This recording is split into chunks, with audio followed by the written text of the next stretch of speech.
Welcome to Liesl's Artistic Studio. I've got a special treat for you today because we are going to paint this beautiful landscape/still life watercolor.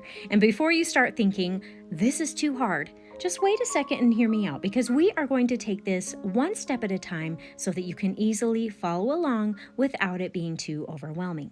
So let's really quickly go over the supplies you need for this piece. First off, you need some watercolor paper.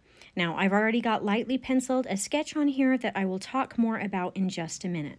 I've got some watercolor paints, and as you can see, I've got some colors already on my tray.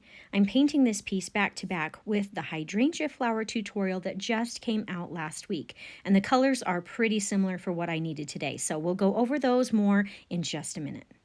Then I've got some clean water and some brushes. Now, you've seen these enough by now to know that I will be using my Liesl Craftimo specialty brushes today. These will soon be available for purchase, but when they come out, there will be a limited amount, first come, first serve. So if you'd like to be notified when they're ready, I have a link in the description of this video that you can click on, and it will take you directly to my Craftimo brush product page. Then just look for the orange notify me when available button. My sizes today are a number 10, a number 6, and a number 3 round.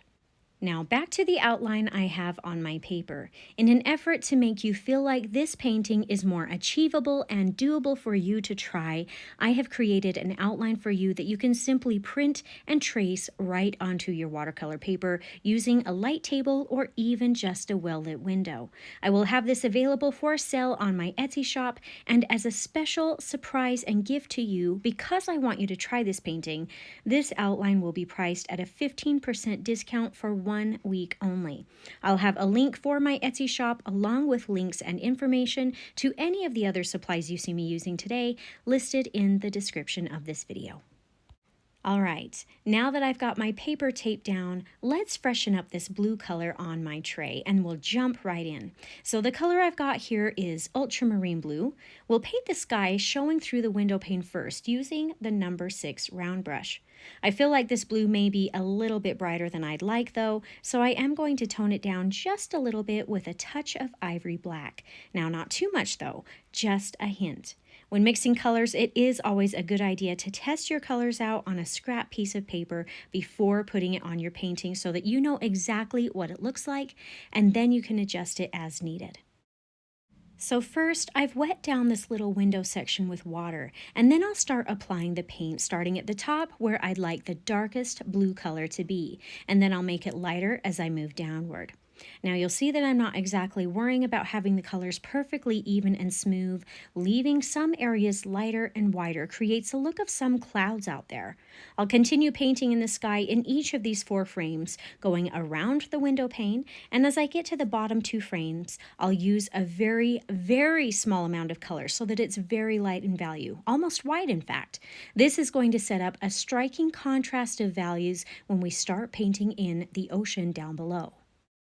Now, I'm not going to lie, this is probably a more medium to advanced difficulty level painting, and it does take a good amount of time to complete, as well as some patience. However, with that being said, I want anyone who wants to be able to try this, and I have thought meticulously on how to best present it and break it down so it's the most understandable and simple way possible. So if you're willing to put in some work and time on this, I really do think you can do it.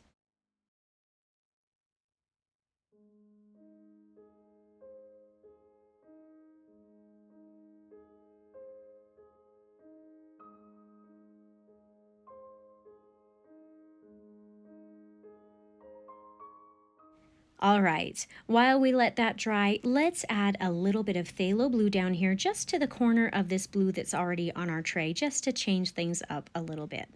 Then when the sky is completely dry, I'll paint in some water in this ocean space, again going around the window frame.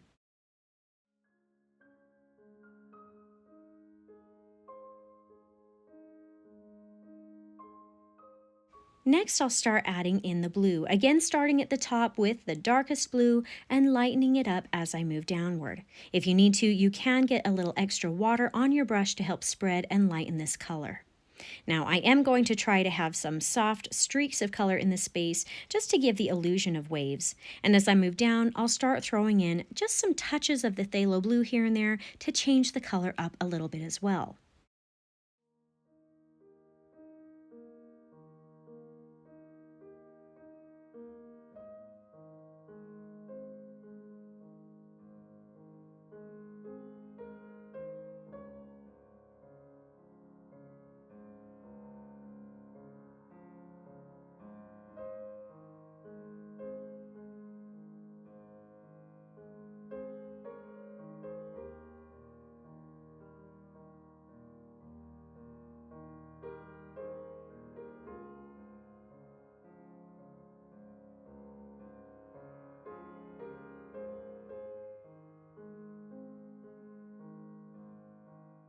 When I get painting down here at the very bottom, I'll go around the bush or the grassy area here at the bottom and corner of the page, as well as a couple of the white spots in the ocean to represent some of the closer waves.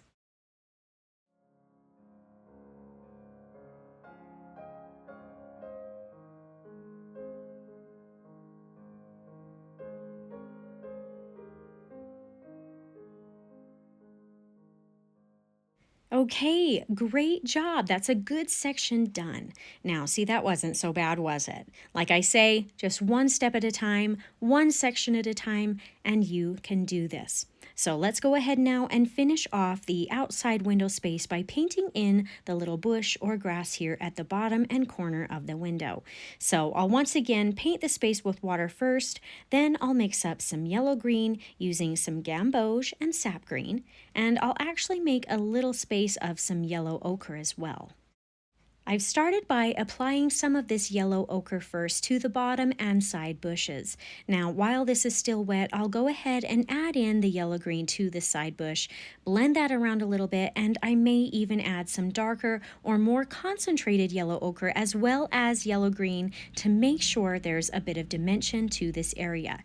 But I am painting this in a more loose way. I'm not worrying about a lot of details or individual leaves or grass. This is just giving the appearance or idea of some shrubbery in the distance.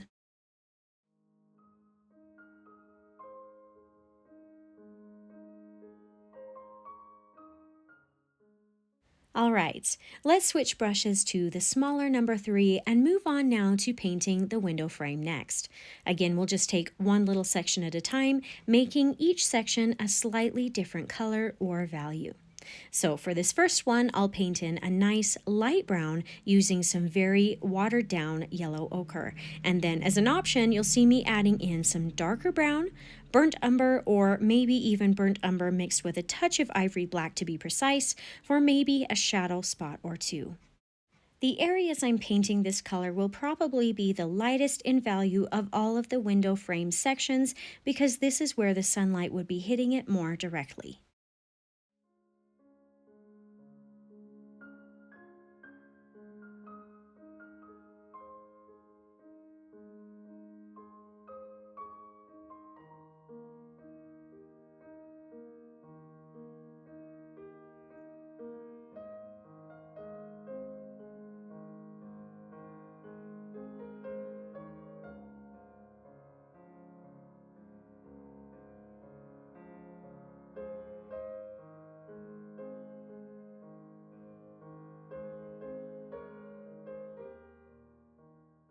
Now down here, I'm adding in some of this darker black-brown color for some more distinct shadow spots.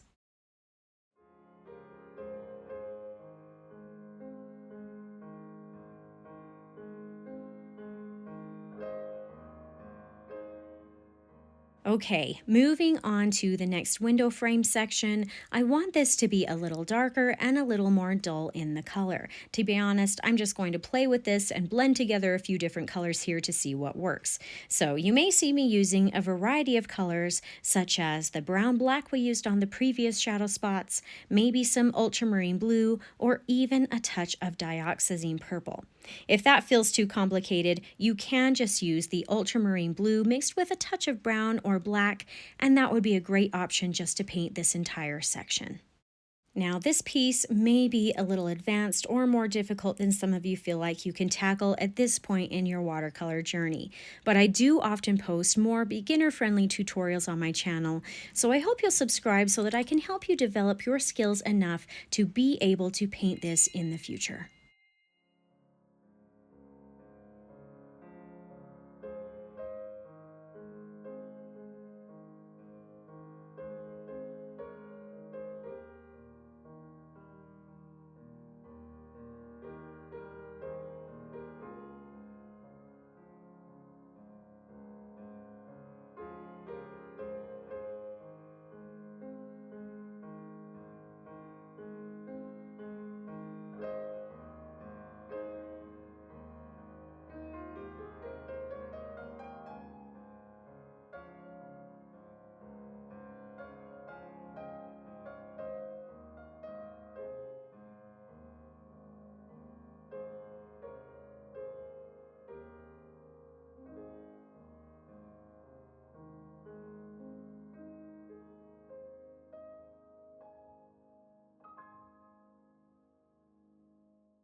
Okay, moving on to the next section, I'll paint this even darker than the one we just did using a brown-black paint, again, which is ivory black and burnt umber mixed together in a little more concentrated form.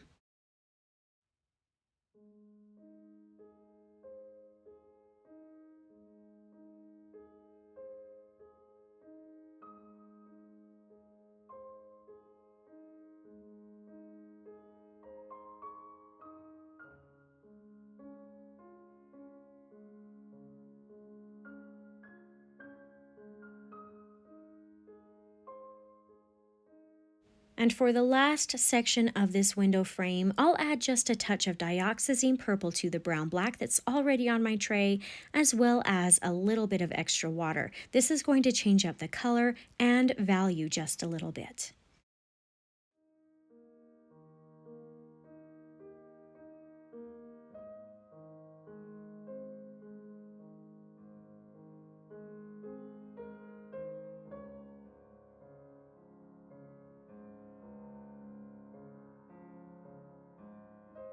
All right, well done. Now, if you look at it, that actually finished off about a third of this overall painting space. So let's continue on to the next step, which is actually a pretty simple one.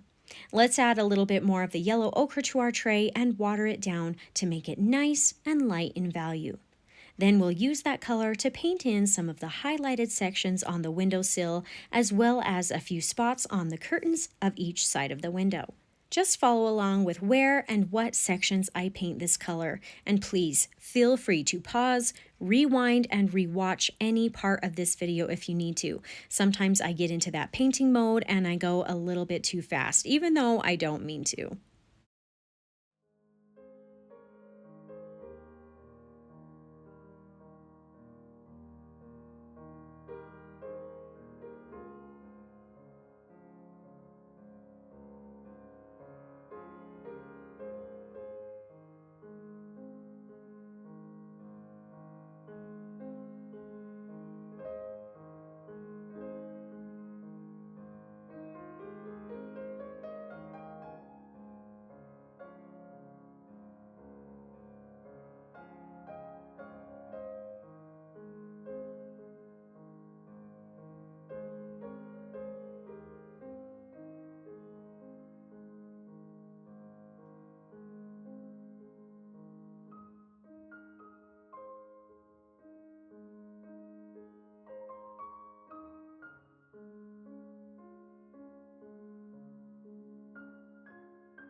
All right, well done. Now let's paint in some of the shadow spots for these same areas. I'm going to switch back to the number 6 round and turn my tray back to the blues and purples.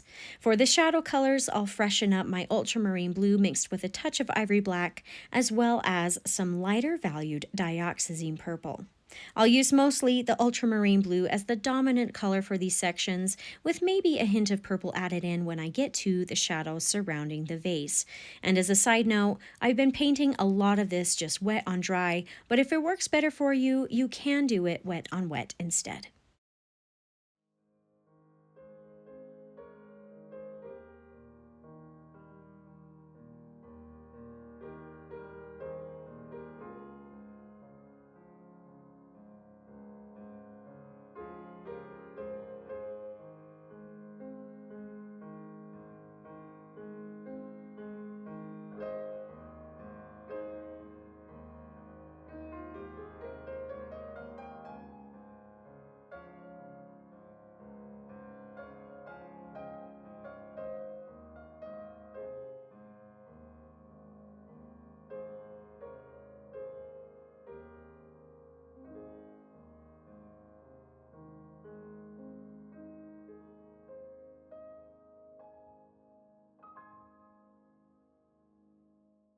Now, as I start applying this shadow blue at the base of these curtains, I'm going to paint it wet on wet and apply some water here first to help the paint blend and look a little more flowy and soft.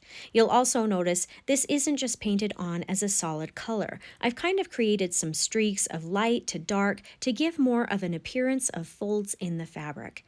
I am also painting the bottom area a little darker in value than the top to help give the illusion of the curtain flowing off down the windowsill.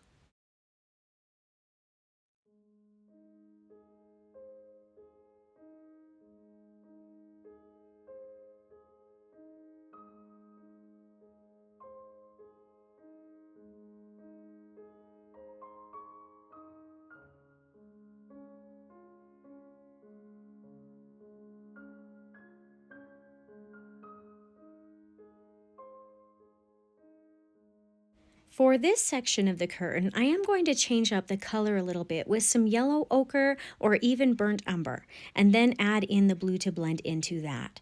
But that is just an option.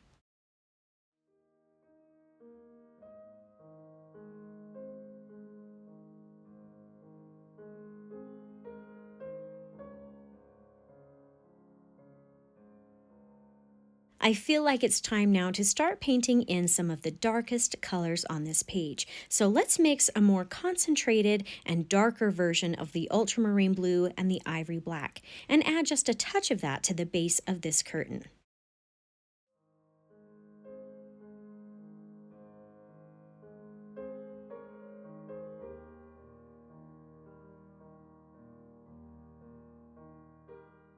In fact, let's add some of that really dark blue here in the corner of the page as well. All right, while we're in the mode of painting some of these dark colors, let's do a little bit more. In fact, these next few sections should be painted the darkest values on the entire page. So besides the dark blue we already have, let's mix up a nice dark purple too. This will be a mixture of dioxazine purple and ivory black. So let's start by painting in this other triangular corner using a combination of these two dark colors that we have. Next, we'll paint some dark spaces on the walls alongside the curtains. I am going to paint some water on each of these sections first, just to help the flow of the paint and make it nice and smooth. This first section, I'll probably use more of the purple than the blue, but I may still add some of the blue near the top part after the purple is painted on and while it is still wet.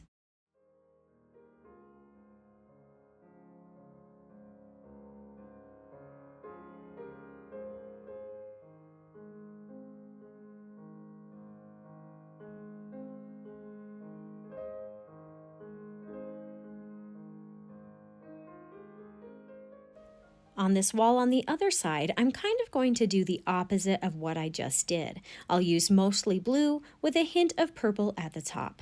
And don't forget to paint in the little piece of wall showing underneath the flower arrangement.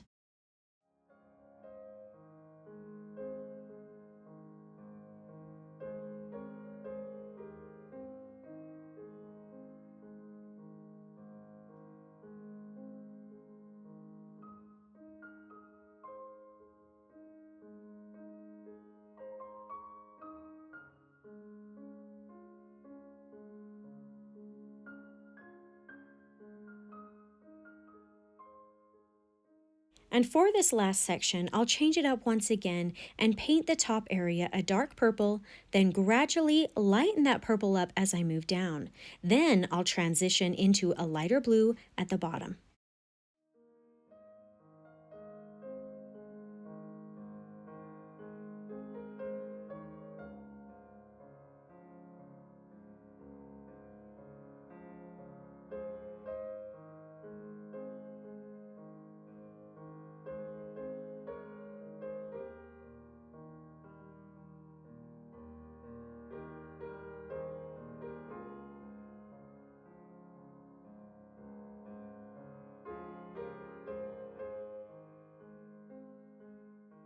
Now, while we're into painting these darker colors, there's just one more spot to finish off. So because this space is a little larger, let's switch over to the number 10 brush and once again paint it with water first. Then I'll add in some blue on the left-hand side, transition to and blend in some burnt umber brown, and then finish off the right-hand side with some purple.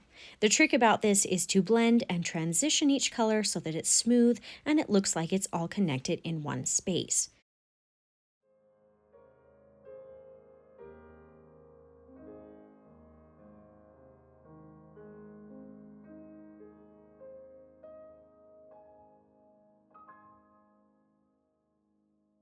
You may have to tweak or work on this part to get it just right. I actually decided mine wasn't dark enough in value, and so I began adding in more paint to it. You'll just have to play around with it a little bit to get it how you like, but be cautious and not overwork this area either. Well done, my friends. You have accomplished a lot with this piece so far. We are on the home stretch now, but before we move on, if you haven't already, stop and take a break for a minute.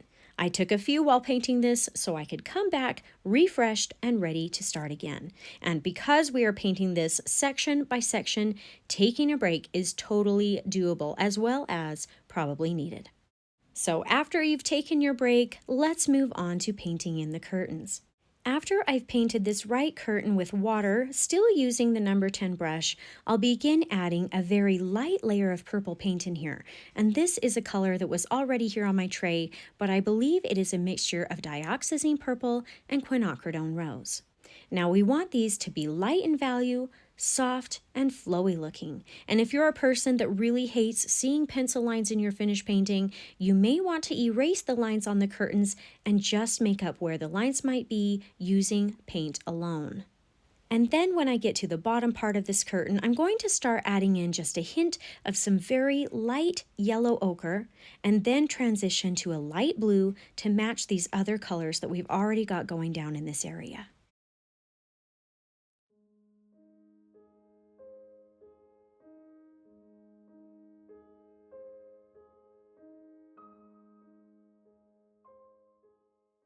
I may even come back in here a time or two while the paint is still wet and paint in some lines of color to enhance the look of the folds or creases.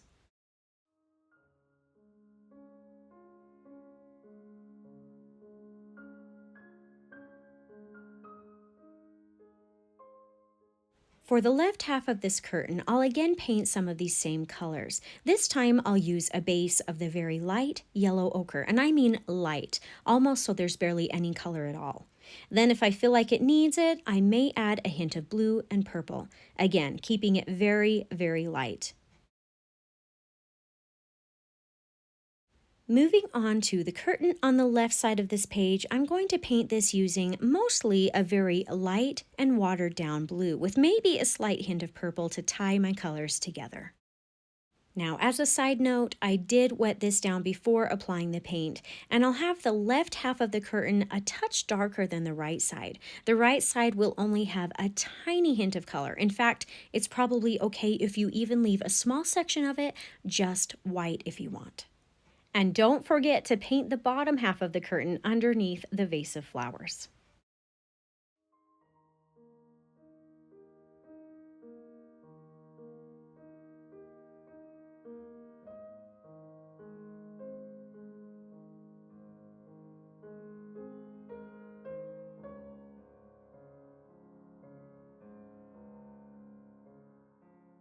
All right, well done. You should feel very proud of yourself if you've made it this far in the tutorial. This is definitely a more involved and time-consuming piece. So let's push the limits one more time and paint in what I consider to be the most difficult part of this painting, the vase of flowers. I've switched back to the number 6 brush again, and I've begun painting in some water on the vase, going around the little highlight area on the right side. I'll start by applying some dark blue on the left side of the vase, close to but not directly alongside the edge.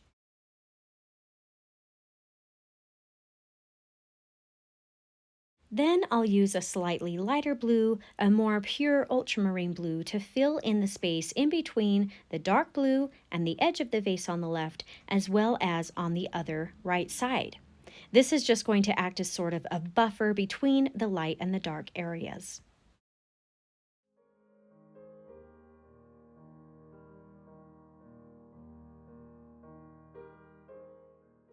I'll then rinse off my brush and use the damp bristles to spread a small amount of this blue color over to the right side of the vase, keeping it very light, and I'll even leave a white spot for the highlight.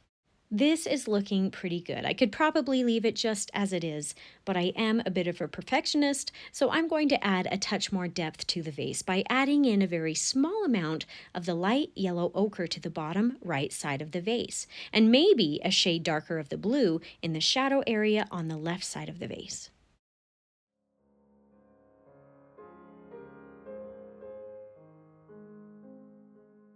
Now down here at the foot of the vase, I'll add in some burnt umber and some dark blue, keeping the left side darker in value and then transitioning to a lighter value on the right side.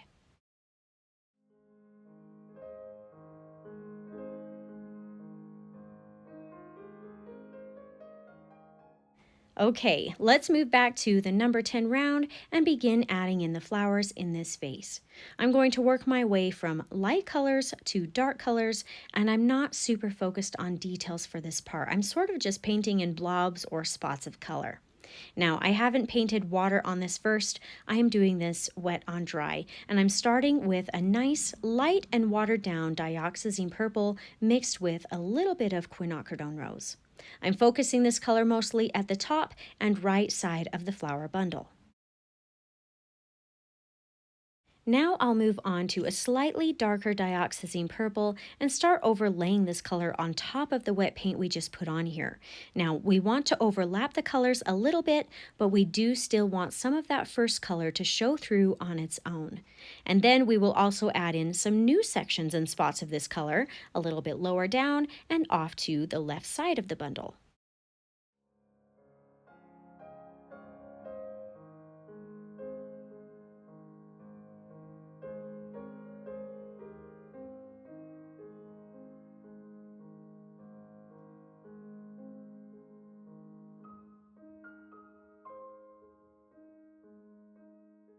Let's take it one shade darker now and use a slightly more concentrated dioxazine purple in a few of these spots. Again, not completely covering up the colors we already have here, and maybe also adding in a few new sections.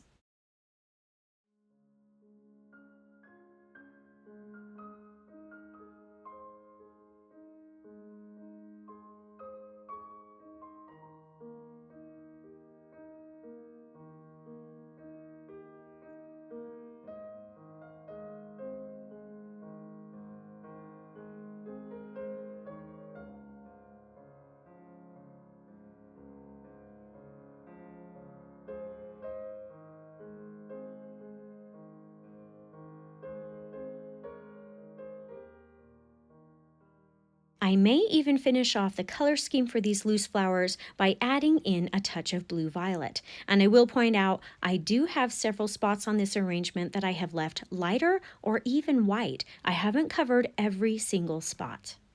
I am also leaving the bottom half open for some green that we'll add in later on.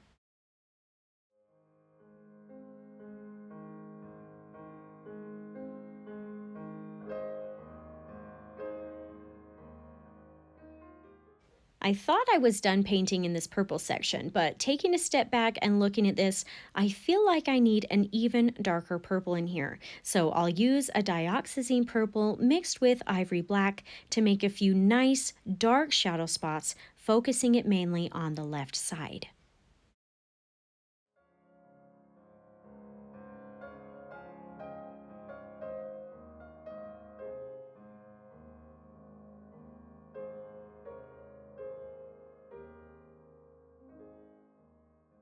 All right, now I have left a little bit of empty space right here at the base of the arrangement that I can now add in a touch of greenery. I'll sort of paint this in the same way as the flowers, with spots of color working my way from light to dark, and keeping the darkest values on the left side. For my lighter greens, I have yellow green, which is Gamboge mixed with sap green. Then moving a shade darker, I have pure sap green. And for my darkest shade of green, I'll use sap green mixed with a bit of ivory black.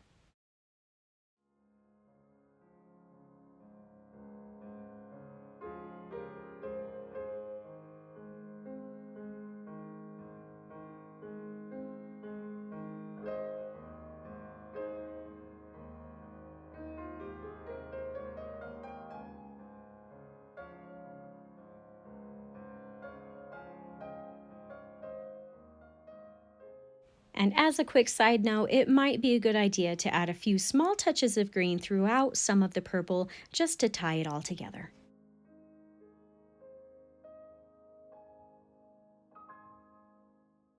Terrific job here. This piece is not for the faint of heart, but I am really proud of you for giving it a try and pushing your limits. Now, after the painting is completely dry, you can try to erase or lighten some of the leftover visible pencil lines, but some of them will probably still be slightly noticeable. That's just how painting with watercolors can be sometimes. But this is it for our lovely landscape / still life painting today. I hope you had some fun painting along or even just watching the process. If you did enjoy this tutorial, please consider subscribing to my channel so I can continue to help you discover your artistic side.